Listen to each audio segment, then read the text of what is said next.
Und man muss um 21:30 Uhr zurück sein, sonst kommt man nicht mehr in den Hafen rein. Da überleg dir vorher, was du sagen willst. Keine Handschuhe mehr. Ich bin aber auch auf den Geschmack gekommen, so lange Strecken zu segeln. Also.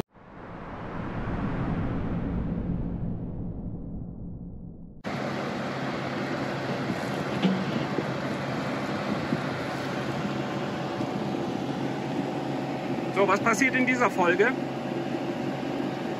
Das wissen wir noch nicht, wir fahren los. Wir fahren los, soweit der Wind uns trägt. Richtung Cartagena, aber wir wissen nicht, wie weit wir kommen. Und wo sind wir hier? Motril. Motril, ich habe so leichte Erinnerungen an Murcia. Weißt du noch? Starker Fluchtreflex, oder? Starker Fluchtreflex, genau. Motril ist gut, wenn man die Alhambra sehen möchte, was wir eigentlich machen wollten, aber jetzt hier zu bleiben hätte geheißen, wir bleiben mindestens eine Woche hier, weil der Wind dann in die andere Richtung geht. Und das wollten wir nicht, weil außer die Alhambra gibt es hier nichts. Und man muss um 21:30 Uhr zurück sein, sonst kommt man nicht mehr in den Hafen rein. Und wehe, du bist nicht um 21:30 Uhr zurück, dann kommst du nicht rein, dann musst du dir ein Hotel nehmen. Das ist hier irgendwie wie so ein Freihafen ist das, und das ist halt zu und da wird nachts zugemacht. Aber Essen gibt es nur draußen, also du kannst drin nicht essen gehen. Das heißt, wenn du essen gehen willst, musst du raus. Entschuldigung, mach weiter. Ich habe die Getränke nicht bezahlt. Ah, okay, dann ruf da nachher an, ja, und mach eine Überweisung. Mach ich. Das heißt, also nochmal, das macht um 21:30 Uhr zu. Wenn du essen gehen willst, musst du raus, weil drin gibt es nichts, weil es ja nur Hafen. Draußen die Restaurants machen aber erst um 20:30 Uhr frühestens auf, weil wir sind ja hier in Spanien. Hier geht man ja abends essen und nicht wie in Deutschland um 18 Uhr. Sprich, du kannst auch nicht draußen essen gehen. Du musst um 21:30 Uhr zurück sein, du musst eingekauft haben und du kannst nicht abends essen gehen, du kannst nichts machen abends. Und da haben wir gesagt, das wollen wir nicht.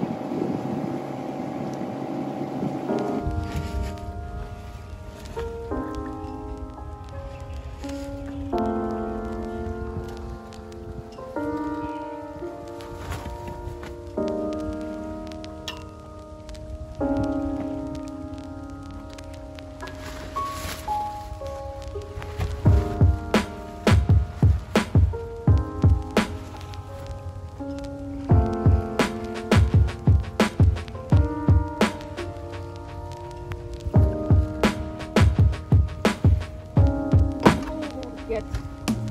Was denn? Was gefällt dir denn nicht? Also ich finde das echt erstaunlich. Ne? Guck mal, True Wind ist 7,7 Knoten da vorne. Mhm.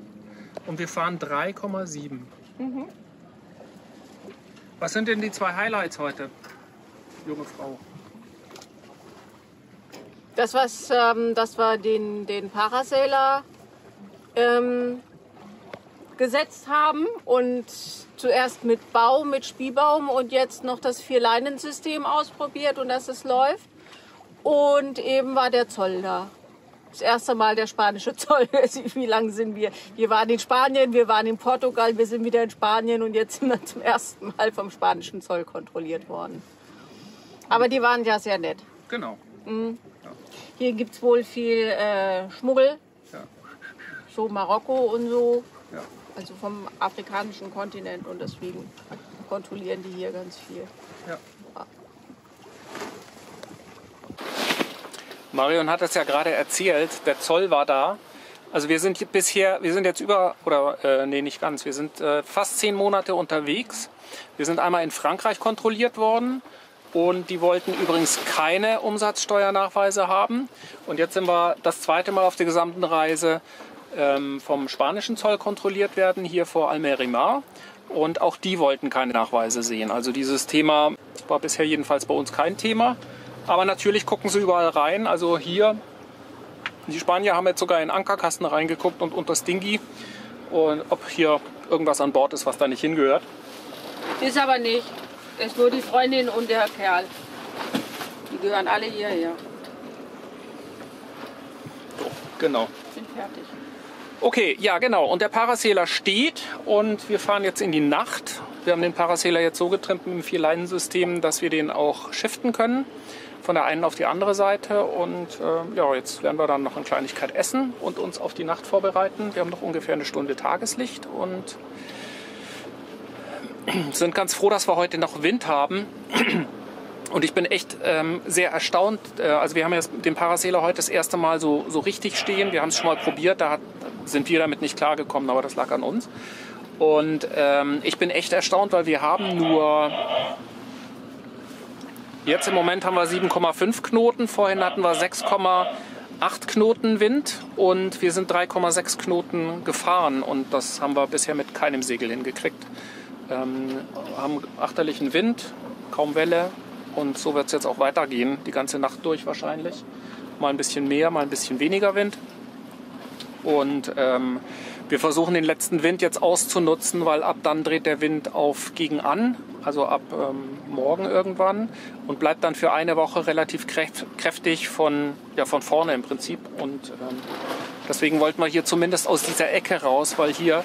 Das ist schon, das Alboranmeer ist ja die Verlängerung von der Straße von Gibraltar und da bündelt sich dann mehr, der Wind immer in diese Richtung. Und danach ist also wie so eine Art Entscheidung, wo der Wind dann, also der Wind geht hier immer relativ stark entweder nach Westen oder nach Osten. Ja, da überlegt er vorher, was du sagen willst. Das ist doch ein einziges Durcheinander.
Guten Morgen. Guten Morgen.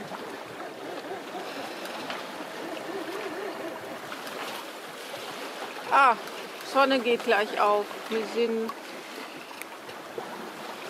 um Cabo Gato oder so irgendwas heißt das rum. Das heißt jetzt klare Linie nach Cartagena.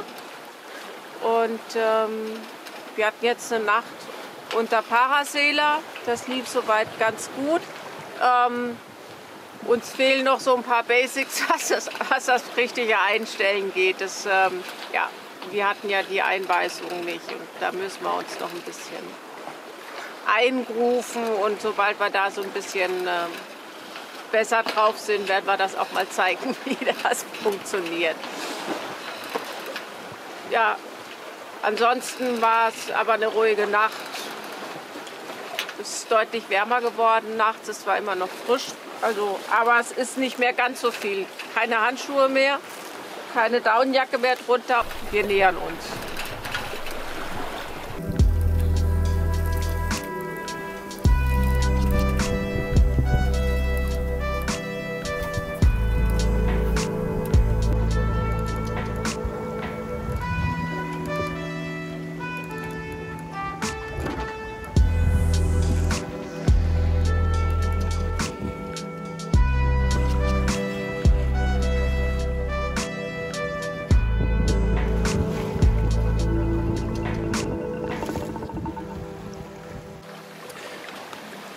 So, Tag 2.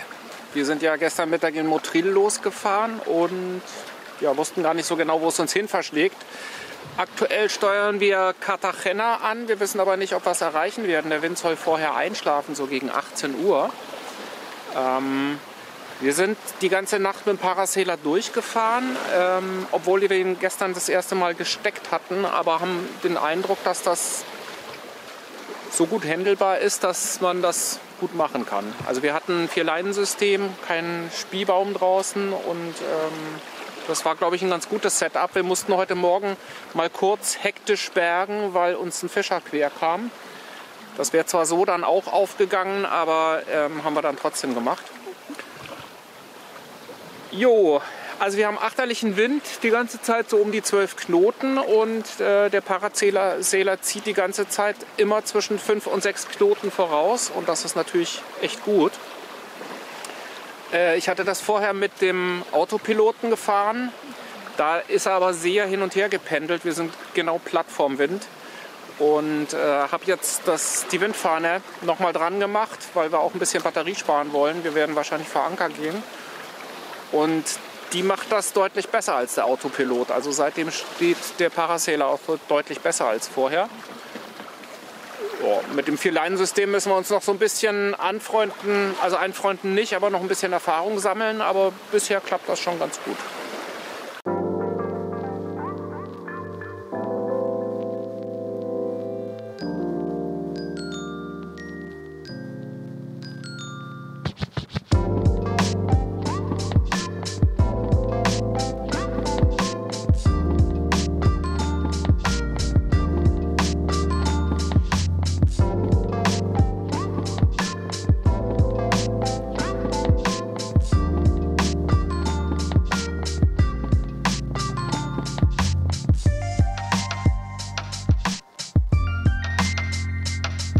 Jetzt haben wir mittlerweile, naja, fast durchgehend 18 Knoten, 19 Knoten. Vorhin habe ich die 20 gesehen, jetzt nehmen wir ihn runter.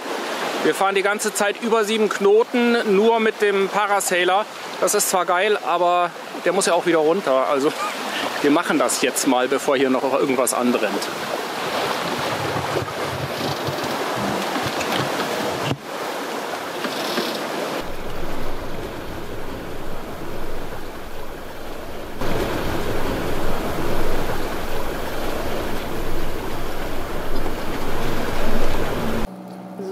Ich versuche das mal mit dem Mikro, weil ich das richtige Mikro nicht unten holen kann. Christoph liegt unten und schläft. Der ruht sich ein bisschen aus nach der Nacht und vor allem nach dieser extrem anstrengenden Aktion mit dem Parasailer, wo wir mal wieder gemerkt haben, dass wir halt doch keine Einweisung hatten und das fehlt echt. Also die gibt es ja beim Parasailer mit dazu, wenn man einkauft. Und das ist wirklich wichtig, dass man einfach auch die kleinen Kniffe und Tricks beigebracht bekommt. Wir bekommen die auch noch und da freuen wir uns auch drauf. Da nehmen wir euch dann auch mit. Wir sind jetzt auf dem Weg nach Cartagena, werden uns da vermutlich irgendwo erstmal in der Ankerbucht verziehen, ausschlafen, dann aber auch nach Cartagena rein in den Hafen für 1-2 Nächte, müssen noch ein paar Besorgungen machen, noch mal ein bisschen aufstocken und dann verziehen wir uns wieder in der Bucht und warten das richtige Wetter ab, um vielleicht sogar durchzufahren bis nach Formentera. Das wäre natürlich schön. Aber jetzt müssen wir erst mal ankommen. Das wird noch ein langer Ritt, vermutlich ganz ohne Segel. Im Moment haben wir zwischen 8 und 12 Knoten direkt auf die Nase. Aber wenigstens sind die Wellen weniger geworden. Wir hatten irgendwie 1 Meter Welle, relativ kurze Abstände. Das war nicht viel für uns so nach dem Atlantik, aber jetzt viel für den Parasailer zum Bergen. Aber nun gut, wir wollen nicht jammern. Das wäre Jammern auf höchstem Niveau.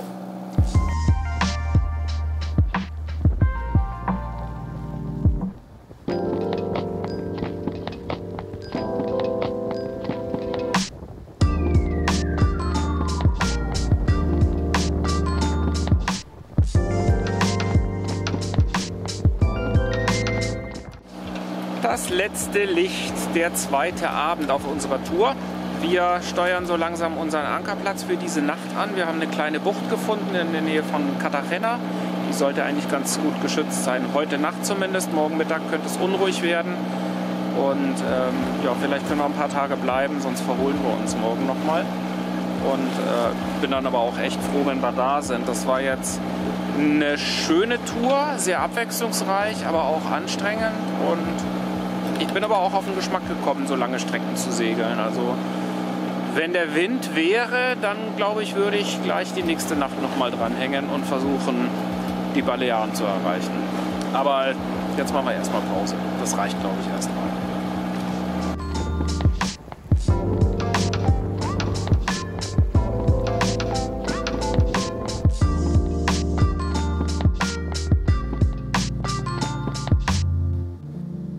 Nicht, dass hier jetzt was Falsches aufkommt. Also Motril, der Hafen von Motril ist echt nett und die sind super freundlich und nett, besorgen einem das Auto, wenn man nach Grenada fahren möchte und so weiter. Unser Problem war nur, dass ein mehr als einwöchiges schlechtes Wetterfenster angesagt war und wir wollten einfach nicht so lange dort verbringen, weil es gibt, wie gesagt, nicht allzu viel, was man tun kann. Es war an der Stelle auch nur recht wenig Wind vorausgesagt gewesen, eigentlich nur so 8 bis 10 Knoten.